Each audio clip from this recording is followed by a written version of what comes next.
All right, so today we're going to try something a little bit different. Instead of just your standard language lesson, we are going to unpack a story, a tiny little mystery that's actually hidden inside a bunch of seemingly random Finnish phrases. So that's the real question, right? Can a simple look at grammar and vocabulary actually weave a whole narrative? With characters, some conflict, even a little suspense? Well, let's find out. Okay, let's just dive right in.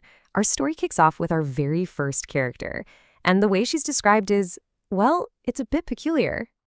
We meet her not through something she's doing, but just through her state of being. The language itself kind of forces us to see her as this passive figure, almost like an object in a scene rather than the person making things happen. And here is our very first line. Hänellä on suu auki, which literally means she has the mouth open. It's a weirdly clinical way to describe someone, isn't it? It feels like you're just observing from a distance. Now, you're going to want to pay close attention to the grammar here because this is our first huge clue. See, in Finnish, you don't really have things the way we think about it in English. The phrase hänellä on doesn't actually mean she possesses. It literally translates to at her is. Now, just think about that for a second. It's not about ownership. It's about her state. The open mouth is just a condition that happens to exist at her location.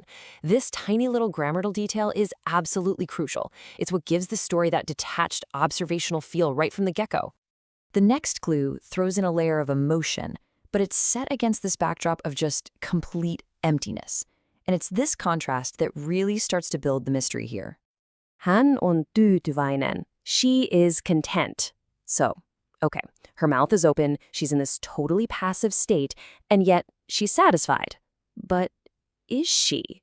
Is this contentment real, or is it a sign of something else, like maybe a total lack of awareness? And this next line really paints a picture of the world she's in. Ei ole koulua, eikä teatteria. There's no school, no theater. But the specific grammar here in Finnish, it suggests more than that. It implies a kind of incompleteness, that these things aren't just missing. They don't really exist in this reality at all. It just doubles down on this feeling of a void, a world totally stripped of culture or people. So now we've got a clearer picture. She's content in an empty room in a totally empty world. So let's bring in our next character and see how this all starts to connect, because the story is about to take a much, much darker turn. A new person is about to enter the scene.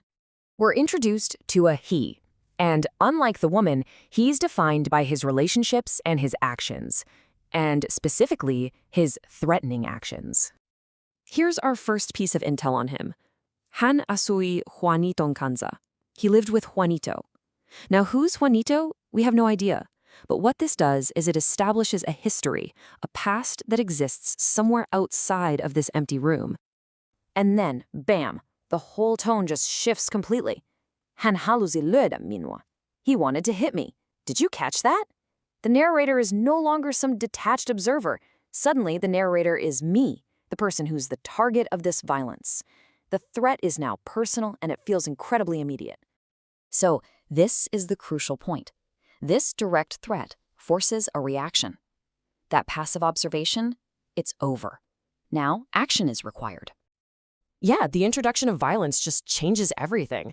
The story pivots from just describing this weird static scene to narrating an escape. And here's the confirmation. Me lähdimme myöhemmin. We left afterwards. The word we here is so important. The narrator, the me, is now with someone else. Could it be the content woman from the beginning? It seems the escape has already happened. Or has it? Because all of a sudden, the timeline jumps. We're not in the past anymore. We are suddenly right in the middle of a coordinated plan, and it's happening right now. Just look at this. The language flips completely to the present tense, and it creates this incredible sense of urgency. It's almost like we're listening in on a live mission. First, a super specific time. I leave at 11:15.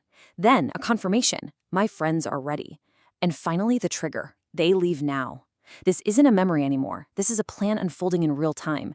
The timing's precise, the coordination is clear, and the stakes, they feel incredibly high. So the plan seems to be working. The escape feels like it's complete. But just when the story feels like it's about to resolve, one last, totally bizarre detail gets thrown in that puts everything into question. We're at the climax. The final step of the escape seems to be happening, bringing this sense of closure to a really tense situation. Hän sulki oven. He closed the door. Wow. That feels final, doesn't it? A door closing on the danger, on the whole past. The escape was a success. But hold on. The story isn't over. Just as we think we're safe, the whole narrative gets interrupted by a question that comes out of absolutely nowhere. Mutta missä koira on? But where is the dog? A dog? Wait, where did a dog come from? In the middle of this high-stakes escape, this question is so jarring, so completely out of place, it has to mean something.